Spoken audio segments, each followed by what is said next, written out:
The war between Israel and Hamas continues to rage, with reports of human atrocities unfolding coming to the fore from Gaza.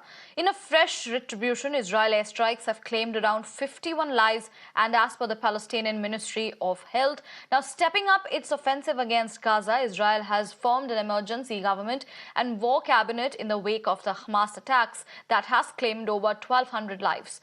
Meanwhile, over 1,100 lives have also been lost in Gaza Strip in Israel's counter-offensive, mounting the overall death toll to over 2,300.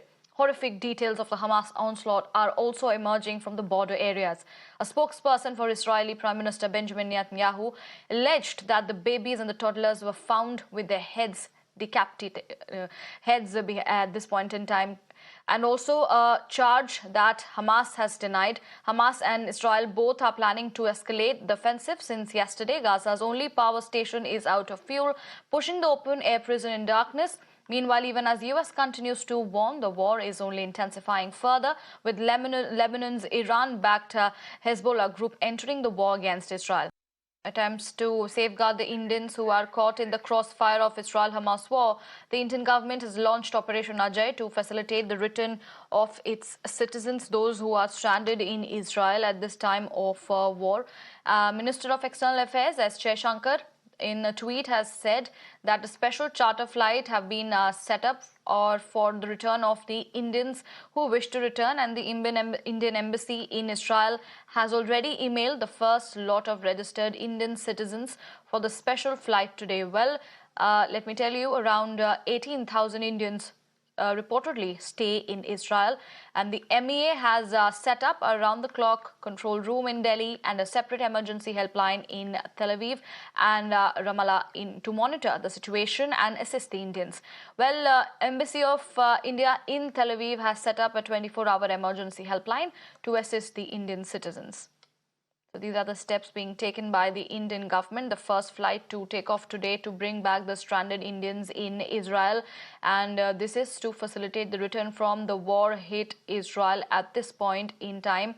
As the Israel-Hamas war rages on, it is time that India steps up the rescue operations. And in an attempt to do so, the Indian government is sending the first charter to bring back its citizens. Pradeep is joining me to give us more on this.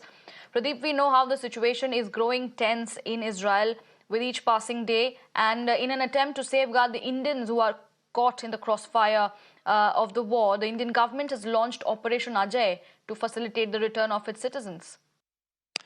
Yes, we have seen in the past also, whenever their nationals have been stuck, Indian government have always made all of the efforts to get them back. And this time also the Operation Ajay has been launched, and the charter plane will be sent over to this place, because whosoever is stuck up here, many of the students are here and many other people, so that they can be taken back home safely, because the situation, we rightly said, is getting tense with each passing day. And we have seen that so far as the attack from the Hamas side is concerned, they are continuing. Their barrage of rockets are being fired. More than 20,000 rockets have been fired during the last 6 days. The process started on last Saturday, and it's continuing even till date. And we too had narrow escape on 2 or 3 occasions while we were covering, and we saw that all of a sudden the rockets just flew over our heads to land in some other area, because trigger-happy Hamas is only hell-bent to cause maximum casualty and lead to death and destruction. That's what actually he's trying to do. But so far as the Israel is concerned, we have seen already they have started demolishing and decimating many of their hideouts in Gaza area, because their fighter jets are